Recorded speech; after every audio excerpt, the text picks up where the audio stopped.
Welcome to CMO Confidential, the podcast that takes you inside the drama, decisions, and choices that go with being the head of marketing.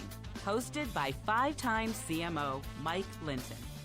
Welcome, marketers, advertisers, and those who love them to Chief Marketing Officer Confidential. Chief Marketing Officer Confidential is a program that takes you inside the drama, the decisions, and the politics that go with being the head of marketing at any company is in what is one of the most scrutinized jobs in the executive suite. I'm Mike Linton, the former CMO of Best Buy, eBay, Farmers Insurance, and Ancestry.com. Now, this show is brought to you by Props, our title sponsor. Props is a storytelling as a service platform which creates hyper-specific content for hard-to-reach customers using authentic stories and professional creators. These stories are designed to produce both awareness and leads. Check them out at props.co. Now, I am here today with my guest, Chris Andrew, and today's topic is your best customer is an AI bot. Welcome to the new frontier. Chris is the CEO and co-founder of Scrunch AI, a company that optimizes your brand for AI search. Previously, he was the chief product officer at Hearsay, and in his spare time, he makes wine, which I can vouch for as being pretty good. Full disclosure, I met Chris at the Marketing AI conference, where his thinking on how AI might impact brands and marketers was an eye-opener. Welcome, Chris. Thank you, Mike. Good to see you again. We spent 5 hours in our first chat. Hopefully we'll keep did. So, brief. It will be faster this time, though. So let's go right to the main topic. Why will your new best customer become an AI bot? And this is like, give us an overview of the whole marketplace today and where it will be a few years down the road, and write the AI bot into that story. Let's do it. Do you remember when GPT launched? Let me ask you a question first. You remember when ChatGPT it was November of, You're on it, November 22. We're coming up on 2 years. And I think what's crazy about the marketplace today is a lot of people don't know the behind the scenes story of GPT launching. The technology existed. They launched it really as a playful experiment to showcase the power of the model. It wasn't really meant to be a viral consumer tool, but GPT goes out and all of a sudden everyone's like, this thing is amazing. It gives me answers instead of a bunch of links. It thinks for me, which can be good and bad. What I think that did to the marketplace was it captured the attention of consumers and threw the business world into a frenzy of AI's changing everything. People start kicking off projects, initiatives, figuring out how to integrate AI into their technology stack. But I think the undercurrent behind the scenes was that it immediately changed consumer expectation. It went to a world where I expect to get an answer from this tool. It simplifies my experience in searching, in researching, and investigating in the same way that Amazon kind of simplified the purchase experience. So I'm a big believer if you can simplify something for a consumer, you're onto something. And I think this simplification is when I used to get, or when I do get search results today, it's still homework, and I can click on any of the buttons and I can keep rolling all the way, or any of the links, and I can roll through multiple pages of links. But now I'm going to actually get answers like the 5 best restaurants in, Buffalo, New York or something. And those are going to be answers versus links. Is that right? And tell me how this evolves where now the customer of the marketing is an AI bot. Yeah, if you think about your customer as being your customer, if your customer is using an AI bot to do that research, to ask the question of where to eat dinner, what are the best headphones to buy, what's the best minivan for my growing family? If I'm asking my assistant and the assistant's going out and performing that search, I as a marketer better be optimizing my brand to engage with the AI bot. Which is a huge mindset shift to go from engaging with customers to engaging with this AI assistant that's doing the research for my customer. But I think the parallel is it's similar to what CMOs had to do for Google. I talked to a CMO and they're like, my entire website was built for the Google crawler, not a human. Right, for the crawler. Now what? Now you need to build your website and your presence for an AI bot that's getting information on behalf of the consumer. So when we say your customer is an AI bot, it's because they're partnered with your customer. But then also, this takes the search tool out of your hands, correct? If you're a marketer and I'm searching for those 5 restaurants, I'm not going to the search links. I'm just getting an answer, and then I'm going from there. So as a marketer, suddenly is this two cuts? One is I have to market to the bot, and two is my search power is decreased. Is that what's going on here, really?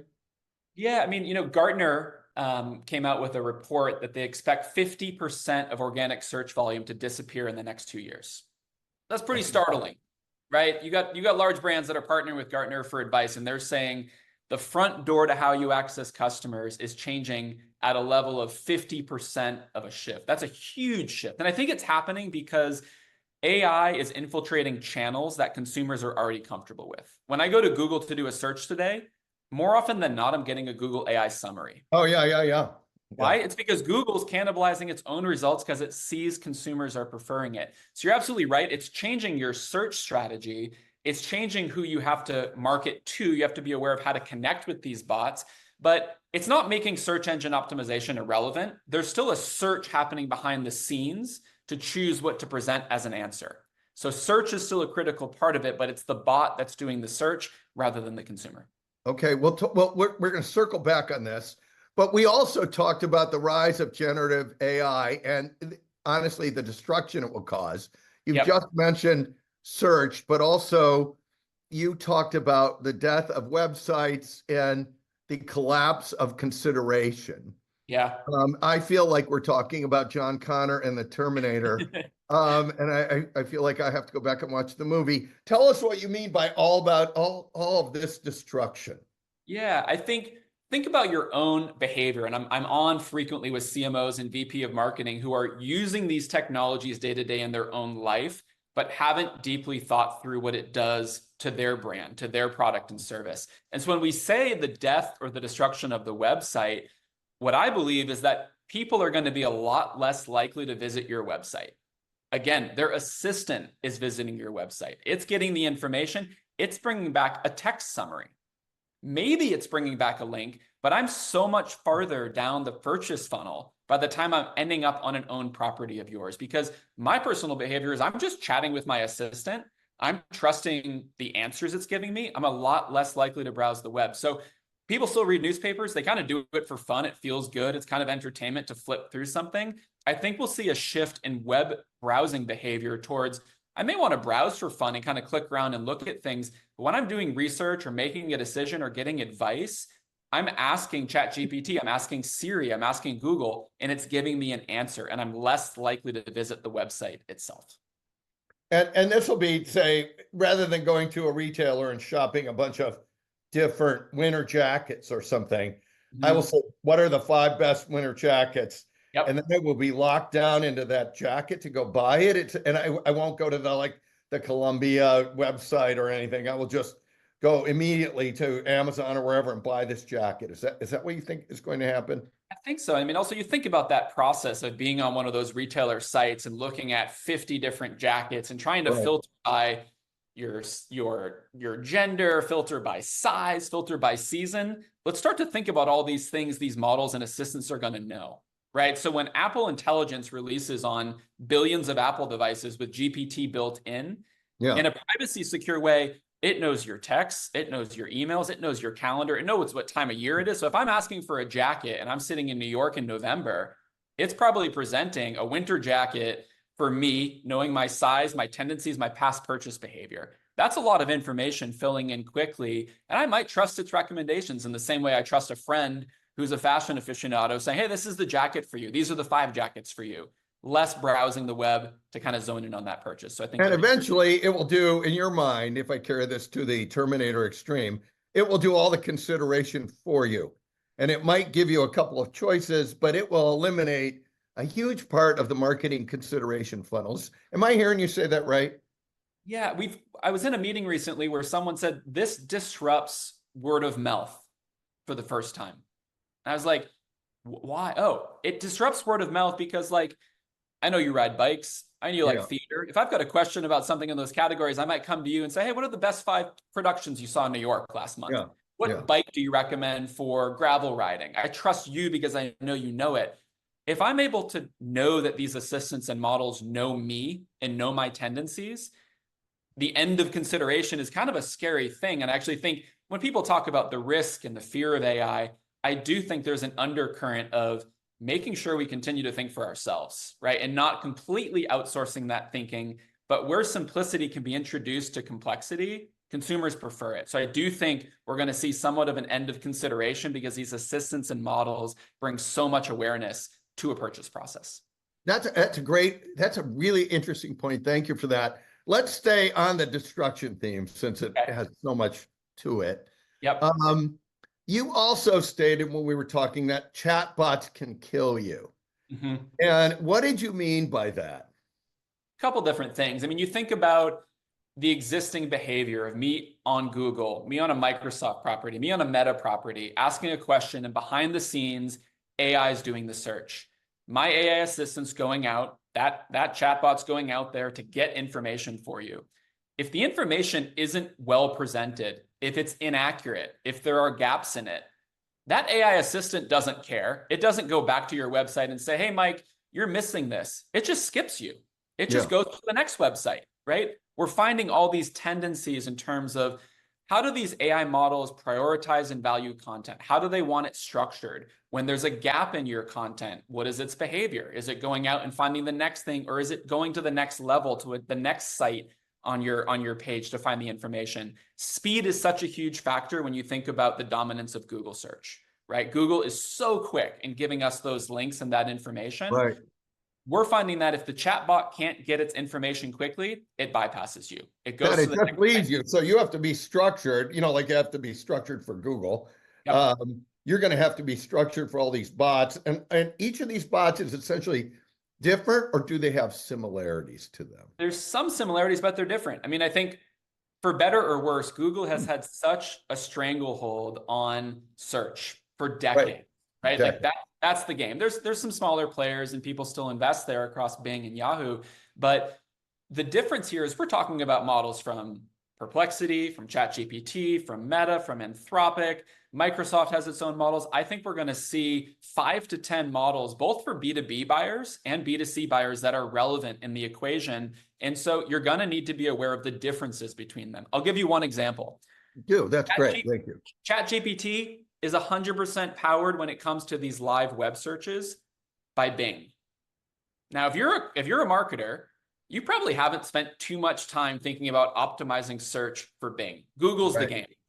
I think this is kind of the dark horse in the game in terms of if Microsoft has been going after that search kind of title, that search leader position for decades, what if ChatGPT is the greatest volume of search in the future, and all of a sudden Bing becomes the #1 search engine because it's GPT that is powered by Bing behind the scenes to get the results? That's one example of something that I think a lot of marketers aren't thinking about right now. So I have to deal with, I think you named at least 5 models, and there's more coming.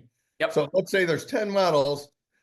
We've already talked about the impact on search, which you're outsourcing a lot of consideration, and you're also, it's not links homework anymore. It's your choice when you get this stuff. How should you be thinking about that? And this is why you founded Scrunch. So I think we ought to talk about how marketers should be thinking about this, but also what Scrunch actually does to make this work for the marketer. Yeah. I think like any shift, there's a huge education and awareness piece here. So if I'm leading a marketing team, and this is how I'm finding most of our discussions go. We start by presenting how your organization is showing up in traditional search, and then we compare that to how you're showing up across the top assistants and models. Here's an organic search result on Google. Here's that same result on GPT, on Gemini, on Perplexity, and the results are different. Sometimes you don't show up at all for the same result across different assistants. And so when I think about putting my marketing leader hat on, I'm thinking about educating my team on this shift and thinking about how do I monitor what's happening at scale. You can go run these searches yourself, and you should be. You should be familiarizing yourself with these technologies. But what we found as a team building technology was we came across a couple of Fortune 500 companies that had someone doing manual AI search results and putting them into Excel spreadsheets to track. How are we showing up against our top 10 competitors? How are we showing up across the 5 different models? How is it evolving over time? As someone who loves technology, I'm like, that's a technology problem. We can monitor that at scale, report on that. And with that foundational data set, we can start to give you the insights on how you optimize and address it. So Scrunch was founded to help you get visibility with monitoring, the insights to drive the change, and then drive the outcomes you'd like. So one of the things when you talk to a lot of the folks in AI and studying AI is they actually don't know how the model works. In fact, we had Tom Goodwin on who said, it's having a generative AI model is like having 1 million teenage interns working for you. They're very earnest. They produce a lot of results. They can't totally be trusted. And he also said, and a lot of people don't understand how the model is actually producing the answer. They just see the answer and they've, trained the model. Tell us what's going on there. Yeah. I think as a human, there's a little bit of playfulness there that we kind of like. Like, we don't like perfect people. Like, if someone presents themselves as completely perfect, that's why everyone likes me. Everyone likes Mike, right? That's why I'm doing this podcast. But if you think about the mistakes that GPT and Google Gemini were making when they first came out, right? People would be like, how much glue should I put on my pizza? How many rocks every day should I eat? These things were making mistakes and they're goofy. And honestly, that stuff kind of goes viral as it kind of presents the vulnerability, and hopefully as humans makes us aware that we still need to think for ourselves. Now, what that means is these models are getting better. And I think fundamentally, if I was a marketing leader at a large company, I would not bet against the models. I would not sit here and say they're not going to be good enough to answer questions for humans. We're already seeing that individuals are trusting these things. And I think where trust exists, the trust is going to grow. I think what we need to be thinking about is, if that's how consumers want the information, they're willing to take some mistakes along the way. And I think you see the shift in the model starting from playful image generation to much deeper consideration. Like, hey, make an image for me like this. Okay, this was kind of fun. I trust it. Hey, plan a trip to Italy for me. Hey, I'm a B2B enterprise marketer. I need to evaluate the top 5 CRM solutions, and you've got access to all the data in the world. Help me evaluate the pros and cons. I think being with the consumers as they go through that shift is something that most organizations are starting to think about. Hey, but let me follow on this question. If I don't know how the model actually is producing the answers, how can I adjust my kind of presence for these bots if I don't know how they work? Yeah. The first thing you can do is measure it. If you don't know how they work, because they're generative, right? They're non-deterministic. There is not an exact recipe to the results you're going to get back. With that knowledge, I think the software technology problem becomes even greater. I want to monitor it at scale. So what we're doing for a lot of our customers is, hey, these are the categories of things we need to be showing up for. These are the competitors we care about. These are the types of customers we care about. Go measure how we're showing up and generate thousands of responses for us and give us that visibility. That would be the first step. The second is to understand the workflow behind the scenes in terms of how these models are arriving at a decision. So we talked a little bit about web search, right? These models can't go look at every single website on the internet when it's trying to give you a real-time result. What we see in the current behavior from GPT is it's browsing, it's looking at the sites that it's thinking is most relevant. It's heavily prioritizing page snippets, page titles. It's evaluating the pages that it thinks are most relevant. It's downloading the top 3 to 5, and then it's answering the question. Even simply understanding that workflow behind the scenes of, I take a complex prompt, it turns into a simple search. The model looks at 20 websites, it downloads 5. If you can understand that funnel, you can start to understand how the models behave and get insights into content gaps, metadata tweaks, page snippet structure questions that would inform the changes you may want to make to show up more effectively. And I don't know if you can, so this is a question you can take or leave. Without naming a company, because I know you can't name a company, can you give us an example of how you looked at this and then went back to the company and said, here's what you need to adjust to rise up in the AI, results section? That's the flow of every meeting we're having with every customer, right? It's literally like, here's your current search results. Here's your results across the leading assistant and AI models. Are you okay with that? Sit with that question. You're then usually on the education cycle, but then it's, let's start to test some of these changes. Let's start to address some of the content gaps. Let's start to address some of the simple page snippet and title questions, which are being prioritized in the web search component for AI search. So we've absolutely tested that end to end and been able to show that, look, you weren't present in results for these categories over the last month. Now you're starting to appear, your content's being crawled, it's being recognized. We can see the user agent. You can actually see this in your web logs. You can see the user agents from GPT, from Meta, actually browsing your site, accessing information, and putting it into an answer. So it starts with a measurement of current state, ongoing querying and prompt generation to understand what's changing, test those insights and changes to then show how you're improving or not improving against those results. And so am I essentially running like thousands of A/B tests on things like snippets and titles and placements and everything else? Or what is that what's going on? And then I rerun the model and see what comes up. Is it brute force, or is it a lot more than that?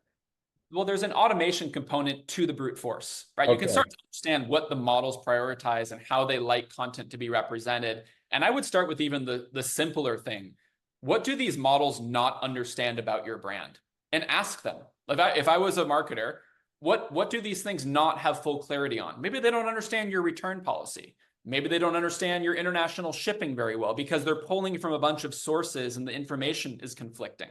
I would look at gaps in content. I would look at inaccuracies in answers and think about creating content to address those gaps.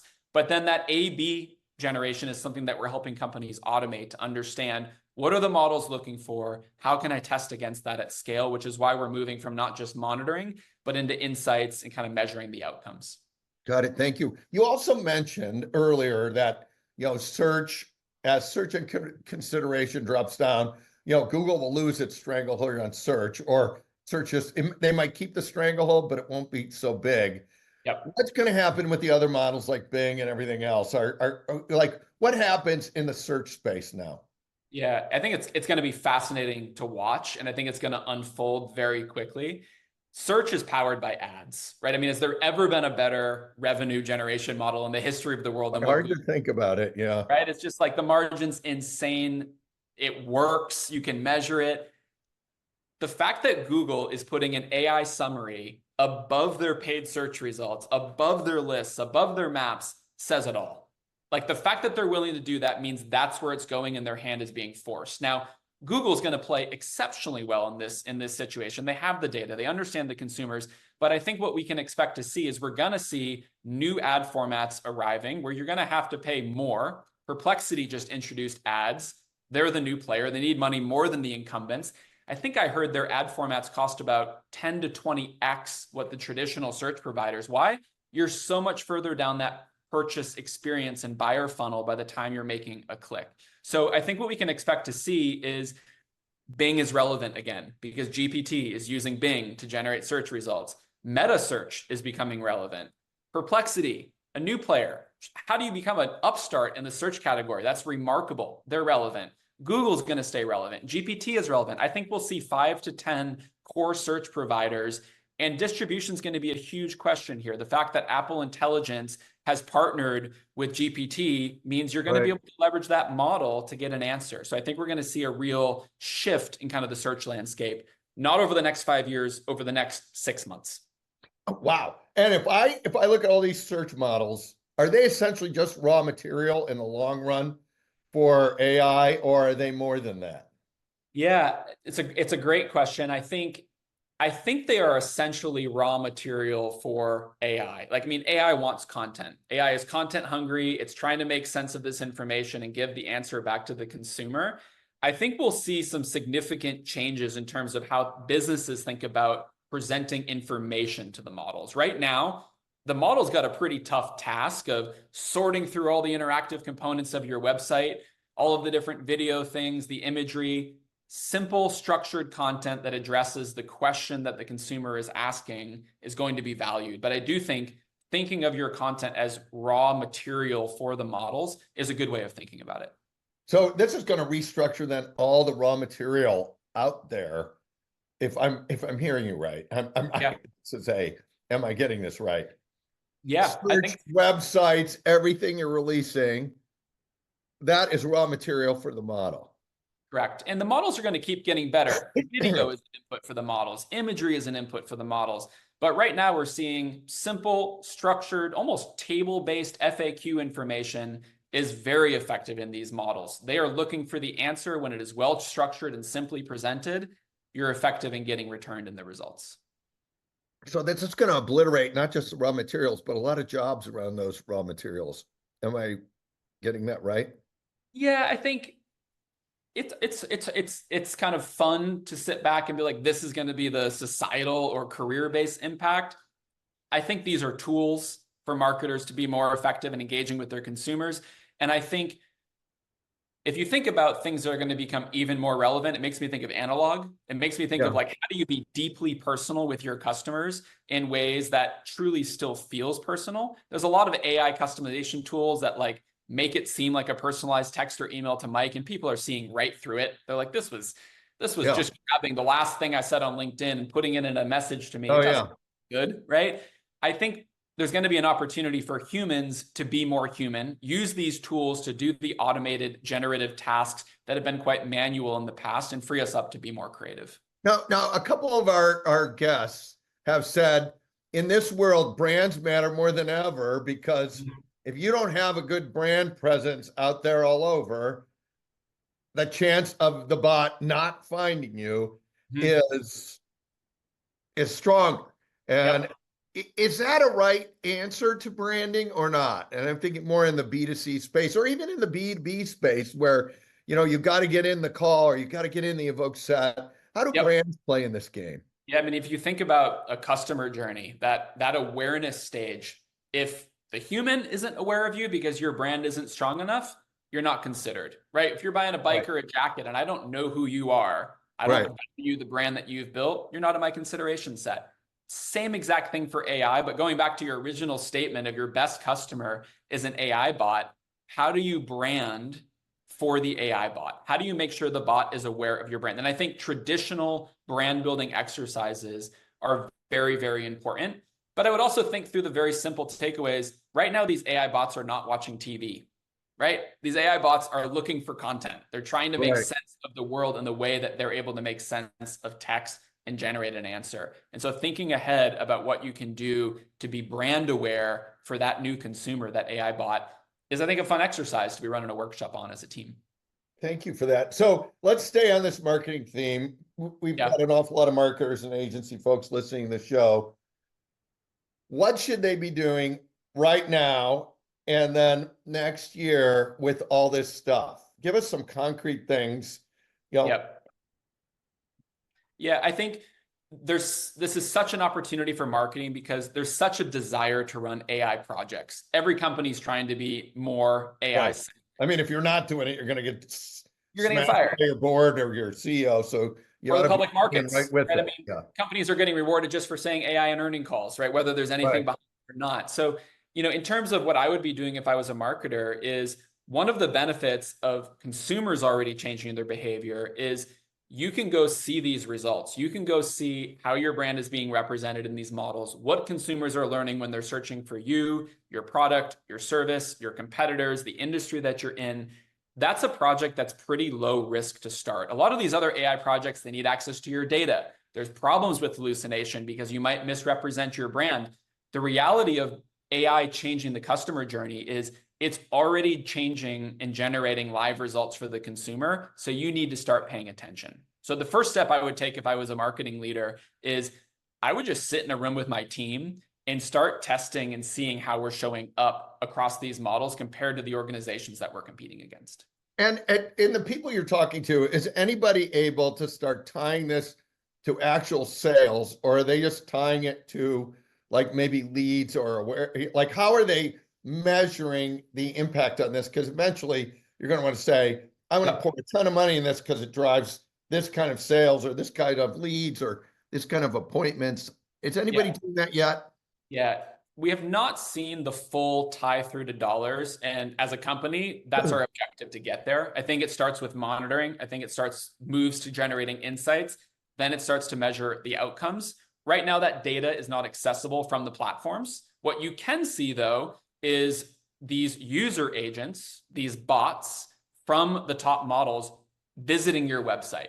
I would be all over your weblogs with your IT team and marketing team to understand the frequency of when these things are crawling your site and what information they're accessing. Now, the volume's not going to be the same because they don't need to crawl your site every single time to get this information. Once they've got it, they're returning it. Now, they're all commercially minded. These models are losing money hand over fist. So what I expect from an outcome perspective is when I get an answer via my assistant, I'm going to ultimately have a link to click to book a meeting, to buy the product, to click an ad. We're going to see new formats introduced. That measurement is absolutely going to come. And that's going to challenge a lot of the traditional search ad volume that we've seen over the years. So I think outcomes are coming, and it's really about measuring, optimizing current results to get ready for those outcomes.